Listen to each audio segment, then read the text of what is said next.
नमस्कार आदाब, मैं हूं राव अकरम और आप देख रहे हैं मेरा हिंदी यूट्यूब चैनल। साथियों, वीडियो शुरू करने से पहले आप लोगों से मेरी गुजारिश है कि मेरे इस चैनल को आप लोग सब्सक्राइब करें और साथ में बेल आइकन की घंटी को दबाना ना भूलें। तो चलिए आज हम जानकारी लेते हैं कि भू प्रबंधक समिति के अधिकार यानी कि नियंत्रण में क्या क्या चीजें आती हैं। साथियों, पिछली वीडियो में मैंने बताया था कि ग्राम पंचायत के अंदर एक भू प्रबंधक समिति का गठन होता है और वह भू प्रबंधक समिति का क्या कार्य होता है, आज मैं इस वीडियो के माध्यम से आप लोगों को जानकारी दूंगा। कुछ लोग यह समझते हैं कि जब चुनाव होता है तो ग्राम प्रधान ही सब कुछ कार्य करता है, ऐसा नहीं है। ग्राम प्रधान के नीचे भी जो नियंत्रण में समिति बनाई जाते हैं उनका भी कुछ कर्तव्य होता है और उनके बिना ग्राम प्रधान एक कदम भी आगे नहीं उठा सकता।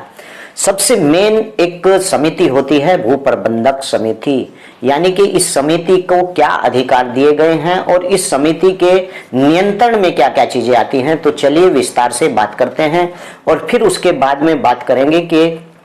भूमि प्रबंधक समिति के क्या शक्ति हैं और कलेक्टर की क्या शक्ति हैं। तो चलिए वीडियो शुरू करते हैं। साथियों, धारा 122 का है, यानी भूमि प्रबंधक समिति द्वारा भूमि का अधीक्षण यानी कि प्रबंध या नियंत्रण। साथियों, एक इस अधिनियम के निर्देशों के अधीन यानी कि धारा 1 के इस अधिनियम के निर्देशों के अधीन ग्राम सभा के लिए कोई और उसकी सब भूमि संपत्ति सभी भूमि यानी कि ग्राम सीमा के अंतर और ग्राम सीमा के बाहर यानी कि स्थित वन, वृक्ष, खाता, बाग, आबादी, अतिरिक्त वृक्ष, मनुष्यालय और आपके तालाब, पोखर, जल, सारण्या, मार्गाधिकार और आपकी आबादी स्थल तथा हाट, बाजार और मेले जो धारा 117 यानी के अंतर्गत ग्राम सभा के निहित हो के सामान्य अधीक्षण और प्रबंधन, संरक्षण, नियंत्रण का कार्य सौंप दिया गया है, यानी कि भूमि प्रबंधक समिति को। और साथियों, नंबर 2,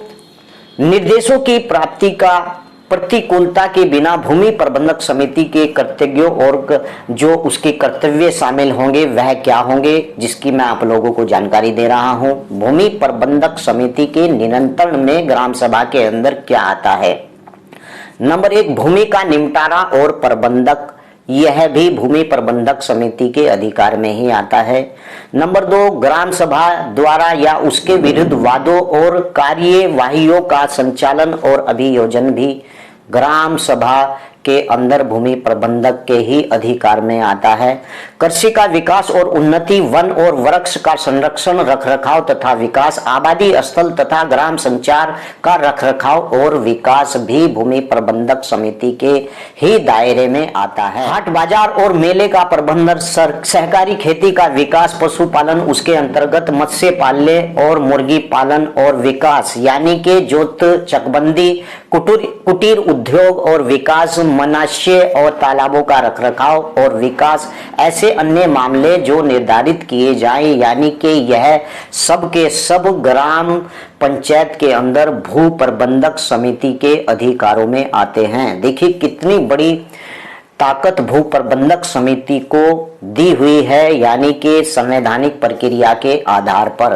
कुछ लोग कहते हैं कि ग्राम प्रधान सब कार्य करता है, ग्राम प्रधान के बस का यह कार्य नहीं है। ग्राम प्रधान केवल भू प्रबंधक समिति अगर कोई भी प्रस्ताव करती है उसके आधार पर ही कर सकता है। अगर ग्राम प्रधान भू प्रबंधक समिति के अधिकार के खिलाफ जाता है तो उसे कारावास भी हो सकता है और उस ग्राम प्रधान को उसके पद से हटाया भी जा सकता है। जी हाँ, ऐसे निबंधों के अंतर्गत जैसे निर्धारित किए जाएं, यानी कि भूमि प्रबंधक समिति सभापति या अन्य अधिकारी या दस्ते भूमि प्रबंधक समिति के लिए या की ओर से किसी लेखीय या हस्ताक्षर करने के लिए और वादों और कार्यवाही का संचालन तथा अभियोजन के लिए अन्य सभी कार्य अधिकारियों में होते हैं, यानी भू प्रबंधक समिति के। जी हाँ, अब बात करते हैं कि भू प्रबंधक समिति की और कलेक्टर की क्या शक्ति होती है, यानी कि धारा 122 है भू प्रबंधक समिति और कलेक्टर की शक्तियां। धारा 1, जहां इस अधिनियम के उपबंधों के अधीन किसी ग्राम सभा या किसी स्थानीय प्राधिकारी के निहित किसी संपत्ति को क्षति पहुंचाई जाए या उसका दुर्वियोजन किया जाए, या जहां कोई ग्राम सभा का स्थानीय प्राधिकारी इस अधिनियम के उपबंधों के अधीन किसी भूमि पर कब्जा लेने या बनाए रखने का हकदार हो और ऐसी भूमि इस अधिनियम के उपबंधों के विभिन्न प्रकार के अध्यासन किया जाए, वहां यथास्थिति भूमि प्रबंधक समिति या स्थानीय अधिकारी सबूत सहायक कलेक्टर को निहित रीति से सूचना देंगे, यानी कि भू प्रबंधक समिति। नंबर 2 बात, जहां उपधारा 1 के अधीन प्राप्त सूचना से यह अन्य प्रकार से सहायक कलेक्टरेट को यह समाधान हो जाए कि उपधारा 1 के निर्दिष्ट किसी संपत्ति को क्षति पहुंचाई गई है या उसका दुर्वियोजन किया गया है या उक्त उपधारा के निर्दिष्ट कोई भूमि इस अधिनियम के उपबंधों के उल्लंघन में किसी व्यक्ति के अध्यासन में है, यानी कि कब्जे में है, वहां वह संबंध व्यक्ति का यह कारण बताने का के लिए नोटिस जारी करेगा और शक्ति दुर्वियोजन का दोषपूर्ण अध्यासन के लिए ऐसे नोटिस का उल्लेखित प्रतिकार उसमें क्यों न वसूल किया जाए, यथा स्थिति क्यों न उसे ऐसी भूमि से बेदखल कर दिया जाए। मान लीजिए कि कोई व्यक्ति ग्राम समाज की भूमि पर कब्जा करता है, तो भू प्रबंधक समिति या फिर डायरेक्ट कलेक्टर को या फिर सहायक कलेक्टर को उस व्यक्ति को डायरेक्ट नोटिस देने का अधिकार है।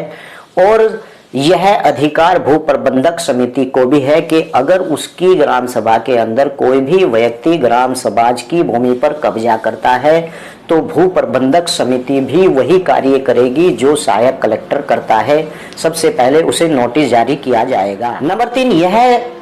नंबर 3, यदि वह व्यक्ति जिसे उपधारा 2 के अधीन नोटिस जारी की गई हो, यानी नोटिस में निर्दिष्ट समय के भीतर या ऐसे व्यक्ति उस पर नोटिस का तामील दिनांक 30 दिन में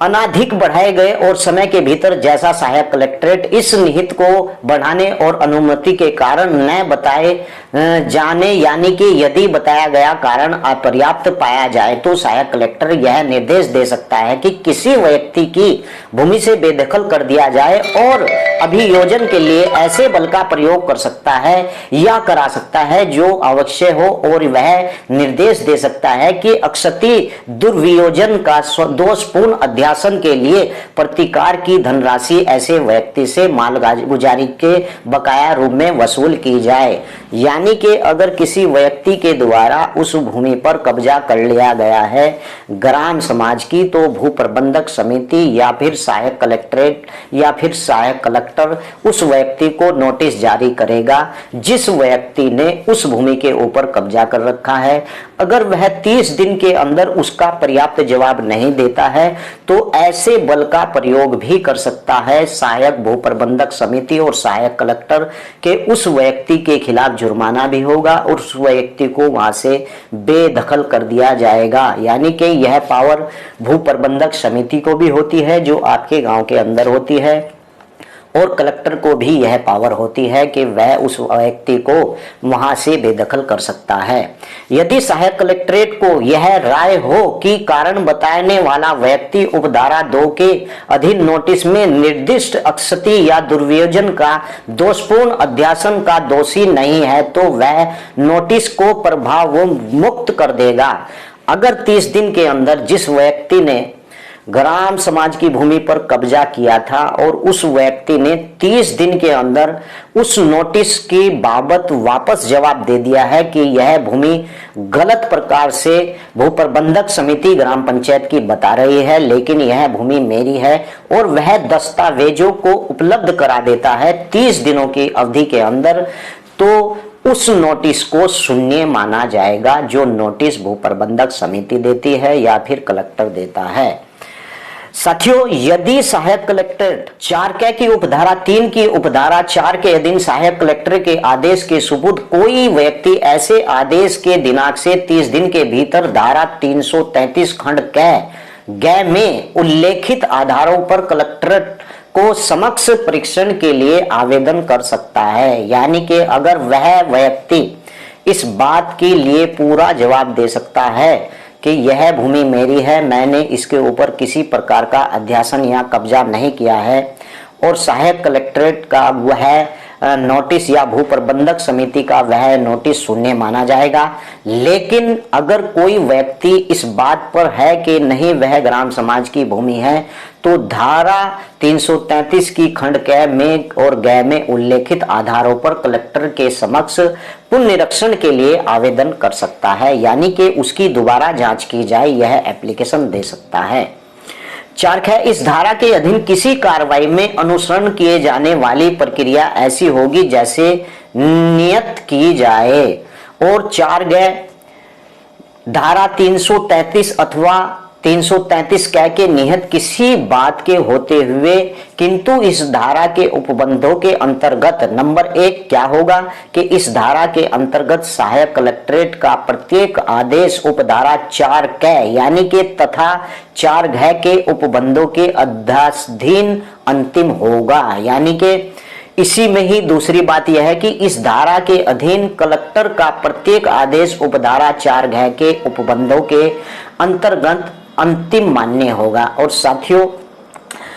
4 घ इस धारा के अंतर्गत किसी भी संपत्ति के संबंध में सहायक कलेक्ट्रेट या सहायक कलेक्टर के आदेश के व्यवस्थित कोई व्यक्ति ऐसी संपत्ति में अपने द्वारा दावाकृत अधिकार को स्थापित करने के लिए सक्षम अधिकार क्षेत्र वाले न्यायालय में वाद भी प्रस्तुत कर सकता है। यानी कि अगर इस मामले को लेकर कि यह भूमि मेरी है और वहां पर उसे नोटिस किया जाता है और वह उस नोटिस का जवाब देता है, लेकिन फिर भी उसके बाद वहां पर कार्यवाही चलती रहती है, तो वह व्यक्ति इस वाद को लेकर यानी कि सक्षम अधिकार क्षेत्र वाले न्यायालय में भी प्रस्तुत कर सकता है। आशा करता हूं कि आप लोगों को जानकारी मिली होगी। अगर इस वीडियो के माध्यम से या इस जानकारी के माध्यम से आप लोगों को और मुझसे कुछ जानकारी लेनी है तो डिस्क्रिप्शन में मेरा नंबर है, कृपया मेरे नंबर पे आप संपर्क करें और मेरी वीडियो को शेयर करें, मेरे चैनल को सब्सक्राइब करें। जय हिंद, जय भारत, खुदा हाफिज।